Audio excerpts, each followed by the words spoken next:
지금 이 순간에도 여러분은 스마트폰이나 PC로 인터넷 주소창에 무언가를 입력하고 있습니다. google.com, 네이버.com, amazon.com. 우리는 숨쉬듯이 .com을 입력하고 엔터키를 누릅니다. 그러면 0.1초도 안 돼서 원하는 웹사이트가 화면에 뜹니다. 너무나 당연한 일상이지만 이 0.1초 사이에 누군가는 전 세계에서 발생하는 모든 클릭에 대해 수수료를 떼어가고 있습니다. 자연스럽게 이런 질문이 따라옵니다. 인터넷이라는 가상 공간의 주소를 관리하고 그 땅값을 걷어가는 진짜 주인은 누구인가? 오늘은 그 질문에 답을 독점하고 있는 회사 나스닥 티커 VRSN, 인터넷의 등기소이자 디지털 통행세 징수원 베리사인 이야기를 해보겠습니다. 베리사인은 홈페이지 만들어 드립니다 라고 영업하는 웹 호스팅 회사가 아닙니다. 이 회사의 진짜 역할을 한 줄로 요약하면 이겁니다.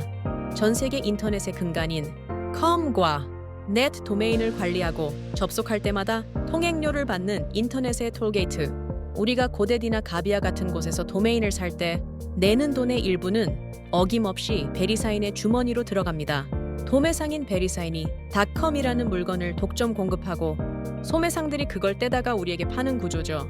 본사는 버지니아주 레스턴에 있고 워런 버핏의 버크셔 해서웨이가 가장 오랫동안 사랑해온 기술주로도 유명합니다. 왜냐? 경쟁자가 들어올 수 없는 국가가 허락한 가장 완벽한 독점 비즈니스이기 때문입니다. 재밌는 건 이 회사의 무서움은 기술보다 계약서에 있다는 점입니다. 미국 상무부 DOC 그리고 국제인터넷 주소기구와 맺은 계약 덕분에 베리사인은 닷컴 도메인을 관리할 수 있는 배타적인 권리를 가집니다. 쉽게 말해 인터넷이라는 고속도로에서 가장 통행량이 많은 닷컴 차선의 톨게이트 운영권을 혼자 가지고 있다는 뜻입니다. 경쟁사가 나도 닷컴 관리하고 싶어 라고 해도 소용없습니다. 이건 이미 법적으로 정해진 베리사인의 영토거든요. 지도를 머릿속에 한번 펼쳐보세요. 전 세계에 등록된 닷컴, 도메인 수만 약 1억 5천만 개가 넘습니다.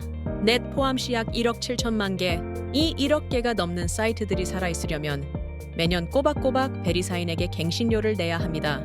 그 거대한 디지털 장부를 쥐고 있는 회사, 그게 바로 베리사인입니다. 그럼 이 회사는 어떻게 돈을 벌까요? 베리사인의 비즈니스 모델은 지구상에서 가장 단순하고 아름답습니다. 도메인 개수 곱하기 수수료는 매출이다입니다. 따라서 공장을 지을 필요도, 재고를 쌓아둘 필요도, 마케팅을 미친 듯이 할 필요도 없습니다. 그저 서버가 다운만 안 되게 관리만 잘하면 됩니다. 실제로 베리사인은 지난 27년 동안 닷컴 도메인 접속을 100% 무중단으로 유지해왔습니다. 그런데 최근 이 완벽해 보이는 비즈니스에 아주 중요한 변화가 생겼습니다. 원래 베리사인의 가장 강력한 무기는 가격 인상 권한이었습니다. 정부와의 협약에 따라 주기적으로 도메인 도매 가격을 7%씩 올릴 수 있었죠. 비용은 그대로인데 가격을 올리니 영업이익률이 60%를 넘나드는 기적의 마진이 나왔던 겁니다. 하지만 2024년 말 미국 정부 상무부가 이 권한에 제동을 걸었습니다. 독점 기업이 이유 없이 가격을 올리는 걸 더는 두고 보지 않겠다는 거죠. 그래서 당분간 닷컴 도메인 가격은 동결되었습니다. 이제 베리사인에게 남은 건 압도적인 마진율과 안정적인 현금 흐름입니다. 채널식으로 조금 더 거칠게 말하면 이렇습니다. 가격은 당분간 못 올리게 됐지만 그래도 유튜브를 하든 쇼핑몰을 하든 닷컴 안 쓸 거야? 쓸 거면 수수료 내. 싫으면 단넷 쓰든가. 아, 참 단넷도 우리 거야. 이게 현재 베리사인이 처한 현실이자 배짱입니다. 여기서 요즘 가장 뜨거운 키워드 하나가 붙습니다. 바로 대체 도메인과 AI입니다.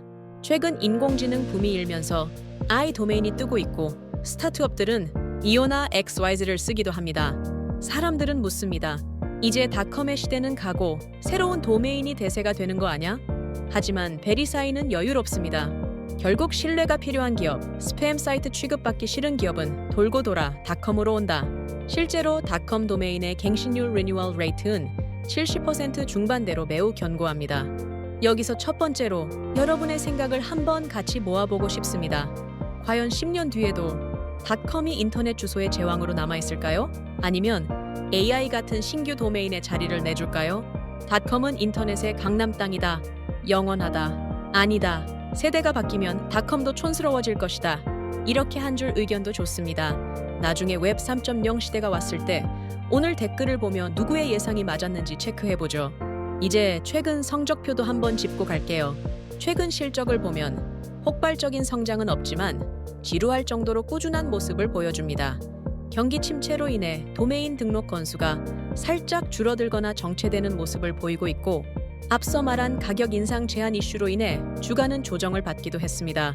하지만 베리사인의 진짜 매력은 여전히 자사주 매입에 있습니다. 버는 돈의 대부분을 주식을 사서 없애버리는 데 씁니다. 주식 수가 줄어드니까 내가 가진 일주의 가치는 방어됩니다. 딱 한 줄로 정리하면 성장이 멈춘 것처럼 보이고, 정부 규제도 받았지만 주식 수를 줄여서 주가를 부양하는 금융공학의 정점. 회사는 배당 대신 이 강력한 자사주 매입 정책을 앞으로도 유지할 것으로 보입니다. 그렇다면 시장은 이 회사를 어떻게 보고 있을까요? 시선은 크게 두 갈래로 나뉩니다. 첫 번째, 베리사인을 규제 리스크가 현실화된 늙은 독점 기업으로 보는 쪽입니다. 이제 가격도 마음대로 못 올리고 도메인 개수도 꽉 찼다. 더 이상 성장 스토리는 없다는 시각이죠. 두 번째, 그럼에도 불구하고 가장 안전한 현금 채굴기로 보는 쪽입니다. 전쟁이 나도 인터넷은 쓴다. 가격 못 올려도 이 정도 마진 67% 나오는 회사는 지구상에 없다. 떨어질 때마다 사 모아야 하는 최고의 방어주라는 시각입니다. 여기서 두 번째로, 여러분 의견을 한 번 더 듣고 싶습니다. 가격 인상이 막힌 베리사인, 여러분은 어떻게 보시나요? 1번 악재 해소다. 묻지도 따지지도 말고 사 모으는 독점주다. 2번 가격 결정권 없는 독점은 시체다. 비트코인이나 산다? 3번 워런 버핏은 다 계획이 있을 것이다. 번호랑 이유를 한 줄만 적어주셔도 좋습니다. 댓글에서 서로 관점을 비교해보면 같은 독점을 보고도 얼마나 다른 투자 판단이 나오는지 굉장히 재미있게 보이실 거예요. 이제 베리사인을 유튜브식 한 줄 캐릭터로 정리해 보겠습니다. 베리사인은 인터넷이라는 거대한 가상세계의 등기소 소장이고, 비록 정부가 관리비 인상은 막았지만 여전히 우리가 키보드로 닷컴을 칠 때마다 짤그랑하고 동전이 떨어지는 소리를 듣는, 앉아서 돈 버는 비즈니스의 끝판왕이다.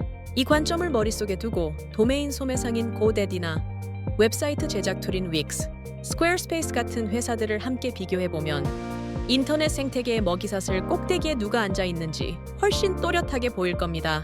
그리고 영상 마지막에서는 늘 보여드리는 인프맵을 한 번 더 띄워드리겠습니다. 가장 밑바닥 물리 레이어의 코닝의 광 케이블과 엑셀론의 전기가 흐르고, 그 바로 위 논리 로지컬 레이어에 베리사인의 도메인 장부가 펼쳐지는 그 지도입니다. 오늘은 그 인프맵 위에서 베리사인이 어디에 꽂혀 있는지 인터넷의 관문인 톨게이트 아이콘을 파란색으로 표시해서 한 번에 보실 수 있게 정리해 둘게요.